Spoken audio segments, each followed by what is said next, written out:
significant number or significant figure. Now what do you mean by significant number or significant figure? If we take the some observation by the instrument, then we will get some error is always there. If we take the measurement from microscope, we can take the measurement by any method, then we will get some quantity, that is the physical quantity.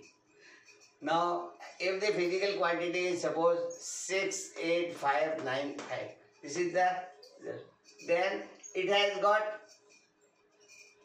all the digits are known as the significant digits. Suppose here there is 6, 4, 3, 6, 3. All these digits are significant. But out of this, first digit, that is 3 here, the first digit is uncertain digit. Whereas rest of digits 6, 4, 5, 6 they are reliable. So यदि अपन यहाँ पर देखें कि अपना जो number था, जो अपने ऑब्जर्वेशन किया, उसका जो नंबर था वो 6, 4, 3, 5, 6, 3 था. तो इसका जो पहला डिजिट है, पहली डिजिट है, ये अनसर्टन होगी और बाकी वाली सीटें है वो सर्टन होगी या रिलायबल होगी. तो रिलायबल इसमें 4 डिजिट्स है, 6, 4, 5, 6. These are the reliable and this is the uncertain. But the significant digit will have both reliable as well as the uncertain. So significant figure जो है कितना होगा इसका 5 ही होगा, सभी होगा जिसमें ये अनसर्टेन है और ये जो है वह रिलायबल है. So reliable plus uncertain digits are no significant digits. Now what are the rules to find the significant digits? Rule number 1, पहला नियम ये है कि जितने भी जो नॉन जीरो डिजिट्स है, जिसमें जीरो नहीं है, नॉन जीरो डिजिट्स है, वे सभी सिग्निफिकेंट डिजिट्स है. जैसे आपका था 6, 8, 5, 4, 3, तो इसमें कोई जीरो नहीं है, तो कितने हो गया 5. तो इसका सिग्निफिकेंट नंबर कितना हो जाएगा 5. सभी डिजिट्स जो है वह नॉन जीरो है, तो ये जो है वह सभी क्या हो जाएगी आपके डिजिट्स हो जाएगी. तो यहाँ सिग्निफिकेंट फिगर कितना हो जाएगा 5. Now second, if there is a zero in between them, here it is a non zero, here it is a non zero and zero are in between them, then all the zeros which are in between significant number or the non-zero digits, 2 and 8 are non-zero digits, 5 is non-zero digits. तो ये 0, 0 ये भी क्या होगा significant. तो significant bit क्या होगा कि यदि कोई जीरो है वह नॉन जीरो डिजिट के बीच में है, तो वे सभी जीरो भी सिग्निफिकेंट हो गए. तो यहाँ पर 1, 2, 3, 4, 5, तो 5 सिग्निफिकेंट डिजिट होगी. ये नहीं है कि जीरो नहीं होगा तो नहीं होगा. Now third rule is zero in the right. If the number is not having decimal, there is no decimal, and suppose it is 8, 6, 4, 0, 0, this is the number, then 0 in the right hand side for the number which is 8, 6, 4, 0, 0 will have 3 significant. These 3 zeros will be not count in the significant. So only significant digits will be 3. These are the not significant digits. So if the digits are in the right side of 0 जो होगा वो significant नहीं होगा, केवल non जो इस side में होगा वो जो है वह 3 डिजिट है, तो इसका significant 3 होगा. Now fourth, 0 in the right of the decimal is not counted in the significant digit. यदि दशमलव बिंदु के आगे वाला जो जितने भी जीरो है वे सिग्निफिकेंट डिजिट में नहीं आएगा. जैसे आपका 0, 0.0, 0, 283, तो ये 2 जीरो होगा, ये सिग्निफिकेंट में नहीं आएगा, केवल ये 3 आएगी। इसमें कोई जीरो नहीं है, पॉइंट है, तो ये 3 आ जाएगी। इसमें 1 जीरो है तो ये जीरो काउंट नहीं होगा, इसमें ये 2 जीरो काउंट नहीं होगा, और 283 का कितना है 3 डिजिट होगा। तो इन सबकी अपन देखें तो क्या होगा, सबके जो है वह सिग्निफिकेंट 3 है, 3 है, बिकॉज कि यह जीरो काउंट नहीं होगा, यहाँ पर ये जीरो काउंट नहीं होगा, यहाँ पर जीरो है नहीं तो काउंट करने की जरूरत नहीं है। सो टोटल सिग्निफिकेंट डिजिट इसमें क्या क्या है, इन तीनों में 3 3 और 3 ही होगी। नाउ नेक्स्ट लॉ कि सपोज आपका जो है वह ऑब्जर्वेशन है और 25 सेंटीमीटर ऑब्जर्वेशन है, 25 सेंटीमीटर को आपने मीटर में कन्वर्ट कर दिया है और किलोमीटर में कन्वर्ट कर दिया है, तो भी सिग्निफिकेंट डिजिट चेंज नहीं होगी। यानी 25 सेंटीमीटर है तो इसका क्या है, 100 से डिवाइड करोगे तो मीटर आ जाएगा, तो 0.25 मीटर आ गया। तो अब यहाँ पर इसमें सिग्निफिकेंट डिजिट कितनी हो जाएगी, 2, या जीरो तो है नहीं। अब इसके अंदर यदि अपन ने जो है 1000 का भाग देते हैं अपन, तो किलोमीटर आ जाएगा, तो 3 जीरो आ जाएगा, तो ये 3 जीरो काउंट नहीं होगी। जीरो इसके पहले वाला जो नियम था कि डेसिमल के राइट में जीरो काउंट नहीं होंगे, तो ये जीरो काउंट नहीं होंगे, तो इसमें भी 2 रहेगा सिग्निफिकेंट, इसमें भी 2 रहेगा, इसमें भी 2 रहेगा। तो यदि अपन जो है वह यूनिट को चेंज करते हैं, यानी सेंटीमीटर का मीटर में कर दिया और किलोमीटर में कर दिया, ग्राम का किलोग्राम में कर दिया, उससे कोई फर्क नहीं पड़ेगा, सिग्निफिकेंट डिजिट वही रहेगी। Next, zero in the right side of the decimal.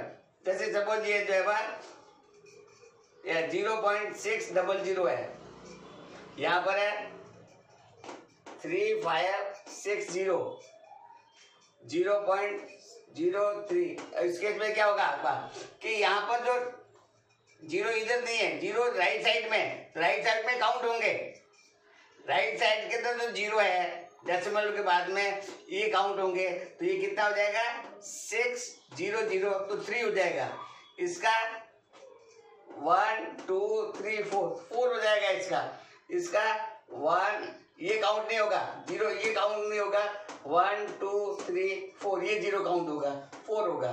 तो यहाँ पर ये जीरो जो डेसिमल के राइट में ये काउंट नहीं होगा, पर तो इसके पीछे जो राइट में है वो जीरो काउंट होगा। तो इस प्रकार जो है वह यदि दशमलव में है और राइट साइड में जीरो है, वो सिग्निफिकेंट डिजिट में काउंट होंगे, लेफ्ट साइड में इसके होंगे वो नहीं होंगे।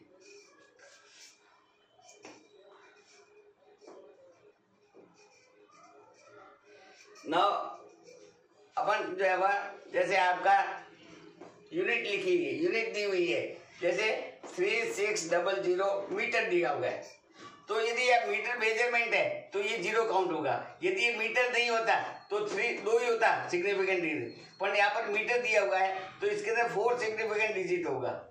और यदि ये मीटर नहीं दिया होता, केवल यही दिया हुआ था, तो कितना होता है, ये 2 जीरो काउंट नहीं होगा, 36 होगा। सिमिलरली यहाँ पर 0.03466, तो यहाँ पर क्या हो जाएगा आपका, ये जीरो काउंट नहीं होगा, ये सब हो जाएंगे 1 2 3 4 5, तो 5 इसका सिग्निफिकेंट डिजिट हो जाएगा। नेक्स्ट जो है कि यदि पावर 10 टू द पावर हो, 10 टू पावर कितना ही हो, कोई फर्क नहीं पड़ेगा, वो सिग्निफिकेंट में काम नहीं आएगा। तो यहाँ पर क्या होगा 1.6 into 10 raise to power suppose 3 है, तो क्या होगा, ये काउंट नहीं होगा, केवल 2 डिजिट काम होंगे, तो 1 और 2, तो यहाँ पर सिग्निफिकेंट 2 नंबर होगा केवल। नेक्स्ट जो है लास्ट ये है कि यदि अपन डेसिमल पॉइंट को चेंज करते हैं, जैसे आपका 3.460 और मैंने दूसरा कर दिया 3.4, इस डेसिमल को इधर शिफ्ट कर दिया 3.460 और मैंने इसको और चेंज कर दिया 3.46.0, तो यहाँ पर क्या होगा, यहाँ पर कितने होंगे 4, 1 2 3 4, यहाँ पे 1 2 3 4, 1 2 3 4। तो डेसिमल को यदि अपन चेंज करेंगे, का प्लेस चेंज करेंगे, उसमें सिग्निफिकेंट नंबर चेंज नहीं होंगे। तो इस प्रकार अपन ने जो है वह अपन 9 पॉइंट्स अपन ने लिया और एग्जामिनेशन में ये करीब 1 नंबर का सवाल जरूर आता है सिग्निफिकेंट नंबर, कि इसका सिग्निफिकेंट नंबर कितना है। नेक्स्ट जो है अपन रूल्स लेते हैं for round up the number. यदि अपन को एक्सपेरिमेंट है और उसके अंदर अपन को राउंड अप करना है, तो राउंड अप अपन कैसे करेंगे? जैसे आपका जो है वह ये नंबर है 1.682 और अपन को राउंड अप करना है 2 फिगर के अंदर, तो लास्ट पे 2 है और 2 जो है लेस देन 5 है, तो इस 2 को आपको छोड़ना पड़ेगा 1.682। सो यदि जिस नंबर को अपन को जो है वह लास्ट नंबर को एलिमिनेट करना है, छोड़ना है, तो लास्ट नंबर यदि 5 से कम है तो वह नंबर कट जाएगा, केवल 1.68 रह जाएगा। दूसरा नंबर कि यदि लास्ट डिजिट है वो 5 से ज्यादा है, जैसे ये 1.689 है, 2 की जगह 9 है, तो 9 इज मोर देन 5, तो ये 9 हट जाएगा, तो यहाँ पर 1 ऐड हो जाएगा, तो ये कितना हो जाएगा 1.69। तो यदि लास्ट वाला जो जिसको अपन को हटाना है वह 5 से कम है, तो इसके आगे वाली जो डिजिट है प्रीसीडिंग डिजिट करेंगे, प्रीसीडिंग डिजिट पे कोई फर्क नहीं आएगा। परंतु यदि लास्ट वाले जिसको अपन को हटाना है वो 5 से मोर है, ज्यादा है, उसके इसके अंदर जो प्रीसीडिंग है इसके पहले वाले डिजिट है उस पर 1 ऐड हो जाएगा, तो ये 1.69 हो जाएगा। तीसरा जो है यदि जो है अपन को 5 को, जैसे आपका ये है 1.651 ये आपका है और इसमें 5 को आपको हटाना है। यदि 5 को आपको हटाना है तो 5 को हट जाएगा, तो क्या हो जाएगा, ये 5 1 है तो 1 पॉइंट यहाँ पर बढ़ जाएगा, तो ये 1.7 है। यदि 5 0 होगा तो कोई चेंज नहीं आएगा, तो ये 1.6 रहेगा। 5 2 है तो भी ये 1.7 होगा, 5 7 है तो भी ये 1.7 होगा। यदि अपन को 5 को हटना है तो आगे सब हट जाएंगे, तो ये 1.6 रहेगा। यहाँ पर यदि यहाँ पर 0 है, यदि यह यहाँ पर 1 है या 2 है या 3 है, तो क्या हो जाएगा, ये 1.1 से प्रीसीडिंग जो डिजिट है इसमें 1 इंक्रीज करना पड़ेगा, तो ये 1.7 हो जाएगा। अब इसी प्रकार आपका जो है आपका यहाँ पर 5 को हटाना है 4.650, ये पीछे 0 है और इसको 5 को हटाएंगे तो 0 का तो कोई चेंज नहीं होगा, ये डिजिट बदल रहे। यहाँ पर यदि 1 होता तो ये 7 हो जाता, यदि 2 होता तो 7 होता, पर तो यदि 0 है तो ये 5 हटा देंगे तो ये 4.6 ही रहेगा, इसमें कोई चेंज नहीं होगा। अब यदि आपका नंबर है 5.951, अब इसको 5 को आपको हटाना है, यानी 5 के आगे की डिजिट को हटाना है, और ये नंबर है आपका ऑड, 9 क्या है ऑड नंबर, तो इसमें 1 ऐड हो जाएगा, तो 4.9.1 ऐड हो जाएगा तो 5 हो जाएगा। यदि ये ऑड है तो ऐड हो जाएगा, और यदि ये इवन है, जैसे यहाँ पर है 8.652, अपन 5 को डिजिट हटाना है, मीन्स ये आगे वाली संख्या हटानी है, तो ये इवन है तो यहाँ पर कोई चेंज नहीं होगा 8.6। तो यहाँ पर अपन देखते हैं कि राउंड अप के अंदर जो है यदि लास्ट डिजिट जिसको भी अपन को हटाना है वो डिजिट आपका 5 से कम है, तो इसकी पहले वाली डिजिट में कोई परिवर्तन नहीं होगा। दूसरा केस, यदि आपका लास्ट डिजिट जिसको हटाना है वो 5 से ज्यादा है, उस केस अंदर क्या हो जाएगा कि इसकी प्रीसीडिंग वाले में जो 1 ऐड करना पड़ेगा, तो 1.69। इसी तरह से आपको 5 को हटाना है यहाँ पर, और 5 के आगे 1 है तो ये 1 ऐड हो जाएगा यहाँ पर, तो ये इस डिजिट पे 1 ऐड हो जाएगा, तो ये जाएगा 1.7। सिमिलरली यहाँ पर आपको 5 को हटाना है और पीछे 0 है, तो यहाँ पर कोई फर्क नहीं पड़ेगा, 4.6 ही रहेगा।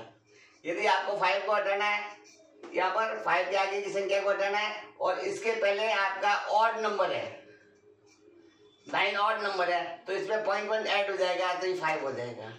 और यदि इवन नंबर है, 5 को के आगे क्या हटाना है और ये इवन नंबर है, तो इसमें कोई चेंज नहीं होगा, 8.6 होगा।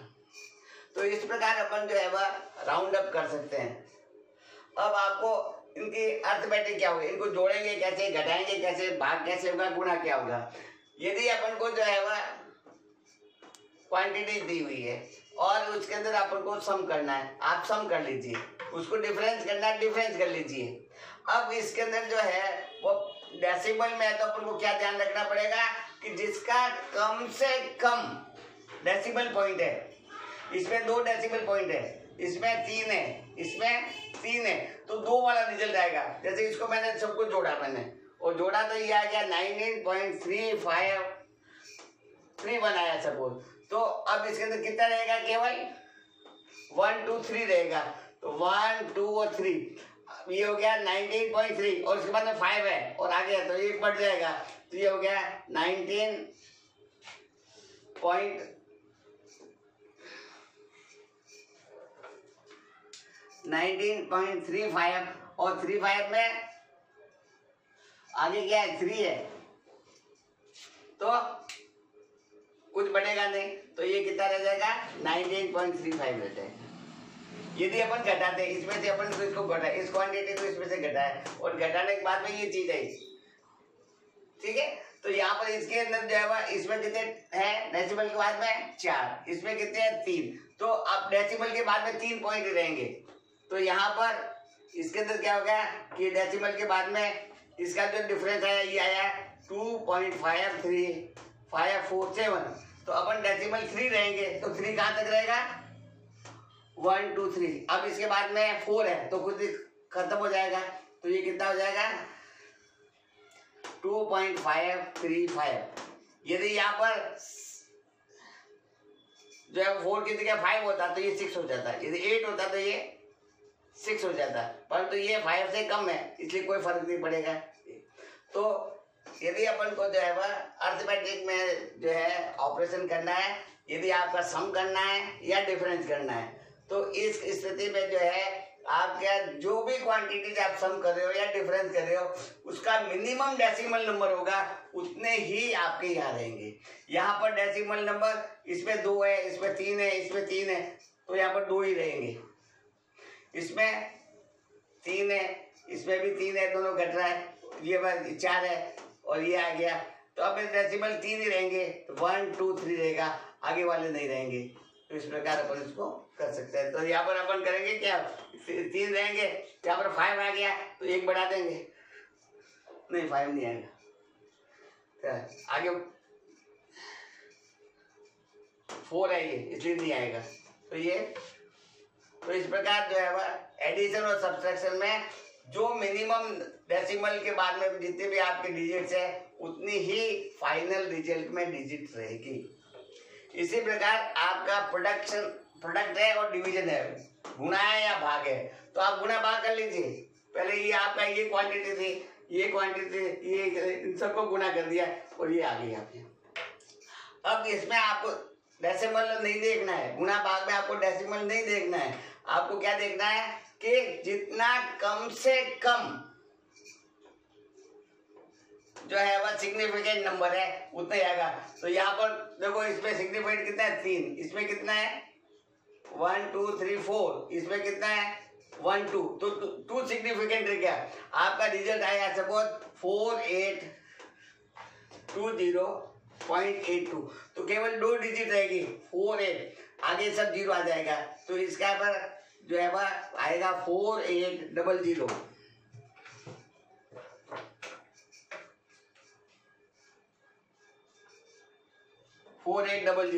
क्योंकि ये जो 0 है ये सिग्निफिकेंट में नहीं है, सिग्निफिकेंट कितना हो गया 48।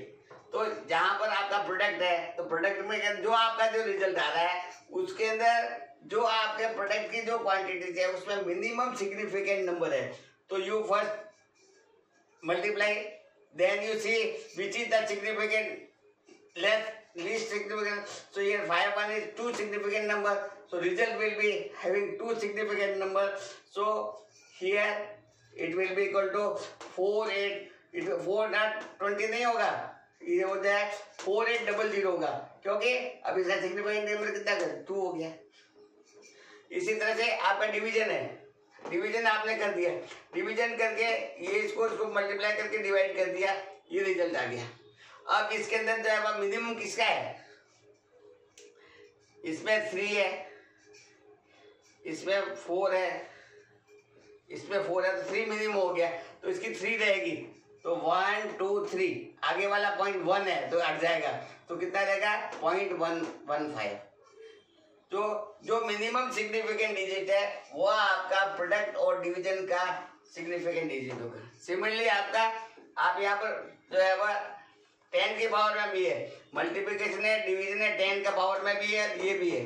तो यहाँ पर अपन ने इसको किया तो ये पूरा जो आया है ये आपका ये रिजल्ट आया।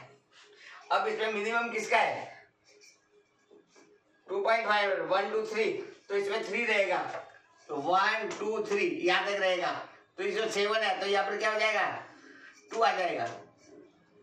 7 है, 1 से ज्यादा है, 5 से ज्यादा है, तो ये कितना हो जाएगा, आगे का हटाना है अपन को कितना, और 10 का पावर वही का वही रहेगा, 10 के पावर में कोई फर्क नहीं पड़ेगा सिग्निफिकेंट नंबर चेंज करने में। 10 का पावर को अपन इग्नोर करना है और यो क्या रखना है, तो ये आपका 10.2 हो जाएगा। तो इस प्रकार अपन जो है वह अर्थमेटिक कर सकते हैं, डेसिमलों में जोड़ बाकी, और इसी तरह से प्रोडक्ट भी कर सकते हैं और डिवीजन भी कर सकते हैं। एडिशन और सब्सट्रैक्शन के अंदर मिनिमम डेसिमल नंबर रहेंगे और प्रोडक्ट और डिवीजन में मिनिमम जो है वह सिग्निफिकेंट नंबर रहेगा, ये ध्यान रखना है। Rules for writing names and symbol in SI unit. So we have dealt SI unit. So first rule is that we have to write the symbol or the name in English language only. We cannot write in Hindi language. We will have to write in English language only. The rule number 2. Decimal और full stop should not be use between the digit. जैसे suppose it is centimetre, तो centi dot metre, you will not write this, you will write cm. So if you write c.m, then it's wrong. It's correct is cm. So we cannot use the decimal point or full stop in between this. Now third is, if symbol is used should be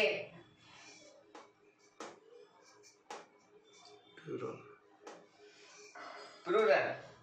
So the symbol should not be used in plural. Means क्या हो गया, जैसे आपका है कि suppose 42 centimetre, centimetre नहीं लिखना है, सेंटीमीटर लिखना है आपको। सेंटीमीटर लिखोगे गलत हो जाएगा, सेंटीमीटर लिखना है। इसी तरह से आपको यहाँ पर CMS लिख दिया आपने, सेंटीमीटर नहीं लिखना है, यहाँ पर CM लिखना है। चाहे ये 40 हो, चाहे ये प्लूरल में हो, परंतु आपको यूनिट में जो है CMS नहीं लिखना है, गलत है। सेंटीमीटर नहीं लिखना है, आपको सेंटीमीटर ही लिखना है, CM ही लिखना है। Now, if the unit is in the name of scientist, जैसे we use Newton for the force, we will use Kelvin for the temperature, we use ampere for the current. So these units are written in the honor of scientists. So we will not, like, if you want to write the suppose 100 Newton, then Newton should be not be capital. It should be, this is wrong. It should be Newton. The first letter, all the letters will be in the small cap, not, or if you don't write this, then you simply write Newton capital N. You can write capital N.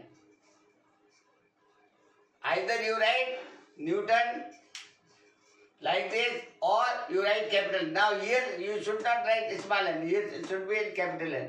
जैसे आपका ampere, तो current का unit है ampere, and ampere में आपने, you will not write ampere, you write small letters, and if you don't write it, you can write capital A. So capital A means unit is in ampere. Now next is after the units. So suppose it is a 35 meter. Then you should have some gap in between them. You will add 35 some gap and then meter. Then similarly kg. So now here m is also small, this is also small. So later क्या होगा, small होगा. आपको kilogram नहीं लिखना है, KG लिखना है. Kilogram में के बड़ा नहीं लिखना है. मीटर में आपको मीटर छोटा ही लिखना है या केजी लिखना है. केजी में के बड़ा होगा, नहीं के बड़ा नहीं होगा, के छोटा ही होगा. केजी में छोटा होगा. किलोग्राम लिखना है तो यहाँ पे भी के छोटा होगा, बड़ा नहीं होगा. मीटर में भी एम छोटा होगा. Now next is solids. Solids mean slag. तो सॉलिडस स्लैग ज्यादा से ज्यादा एक यूज कर सकते हो, एक से ज्यादा सॉलिडस नहीं करते. जैसे मैंने ये कर दिया किलोग्राम पर मीटर, किलोग्राम पर मीटर पर सेकंड. This is wrong. यहाँ पर दो स्लैश है, एक स्लैश लेनी है तो आप क्या लिखोगे, kilogram into metre second minus 2, या इसको पूरे को आप ऐसे लिख दो, kilogram into metre minus 2 into second का प्लस 2 आ जाएगा. सो यहाँ पर दो स्लैश, आपको एक ही स्लैश यूज करनी है, दो स्लैश यूज नहीं करनी है. नाउ स्पेस का मैंने पहले आपको बता दिया. जैसे 66 सेंटीमीटर है तो 66 सब गैप करके आपको लिखना है. जैसे यहाँ पर है आपको गैप करके लिखना है. यहाँ पर मीटर को आपको एम लिखना है, किलोग्राम को केजी लिखना है. ठीक है. या मीटर आपको छोटे लेटर में लिखना है. नाम भी लिखना है तो आपको न्यूटन छोटे अक्षर में लिखना पड़ना है, या कैपिटल एन लिखना है. नाम है जैसे आपका एम्पियर है तो एम्पियर को आप टोटल स्मॉल कैप में लिखेंगे, या कैपिटल ये नहीं लिखो तो आप कैपिटल ए लिख दो. आप सीधा one and the same thing. तो ये जो है वो रूल्स हो गए. और next topic is dimension and dimensional equation. Now we have learned about the SI unit, and there are 7 SI units. One is the first is the dimension of mass, and it will written capital M in the capital brackets. Then the dimension of length, we will write in capital letter L and in the capital bracket. If it is a time, the dimension of time will be written there, capital T will be written for the time. Similarly, for the temperature, Kelvin, you will write K, capital K within the bracket. If it is the dimension of luminous intensity, then bracket, and it is at CD. C is small and D is also small and bracket. Now, next is the dimension of electrical current. The electrical current will ampere, so you will write capital bracket and capital A for current. Similarly, dimension for the amount of matter, mole. So, in the capital bracket, M1, small m, OL. So, for using the dimension, mass we will use the capital M, capital L, time के लिए capital T, temperature के लिए capital K, luminosity के लिए Cadila CD, and for current ampere capital A, and for the amount mole in the small letter. So these are used. Now dimension of physical quantities. Now what do you mean by the dimension of the physical quantity? Now physical quantity depends upon number of 7 fundamental quantities. So any quantity it is expressed in terms of the physical quantity, that is the derived units. So we will use to express the physical quantity the powers on the fundamental dimension is used. It is a short definition. In books you will get it. So simple you write to express the physical quantity, the powers on the fundamental dimension is used. What do you mean by this? Suppose you are having a length का power 3 volume है, so length का power 3, so यहाँ powers में use कर सकते हैं. Power plus में भी हो सकती है, माइनस में भी हो सकती है, फ्रैक्शनल भी हो सकती है, कुछ भी हो सकती है. जैसे फॉर एग्जाम्पल अपन डायमेंशन ऑफ डेंसिटी. डेंसिटी क्या है? Density is mass divided by volume. So mass volume क्या होगा? Length multiply breadth. So mass is measured in the capital M, length is measured in the L, breadth is length. So कितना M बटा L cube. So we will write M का power 1, L का power -3, and there is no t, t is 0. So we will write in the capital bracket m का power 1, l का power -3 and t का power 0. So we have expressed this physical quantity. Physical quantity is density, and density can be written, its dimension can be written as m l -3 t 0. So here 1, -3 and 0 are power of mass, length and time. Similarly, we take the velocity. Velocity is distance per time. Distance is measured in the length, so capital L, and time is measured t. So it will be equal to L t -1. और तो m का power क्या हो जाएगा? m नहीं है इसमें, so we will take m का power 0 L t -1. So this will be the dimension of velocity. Similarly, the acceleration. Acceleration is rate of change of velocity. Velocity बटा time. Velocity का अपन निकाल दिया. m0 L t -1 and divide by t. So it divide by t. So it will be equal to capital M0 L t -2. So this will be dimension. So in this way we can write the dimension of the physical quantity. Here physical quantity is acceleration, and dimension of the acceleration is m0 L t -2. Here physical quantity is velocity. Its dimension is m0 L t -1. Here physical quantity is density, and its dimension is m1 L -3 t0. So we will write always dimension in between the capital bracket. If here there is no t, so you write t ka power 0. Anything there to 0 is 1. So in this way we can write the dimension of a physical quantity.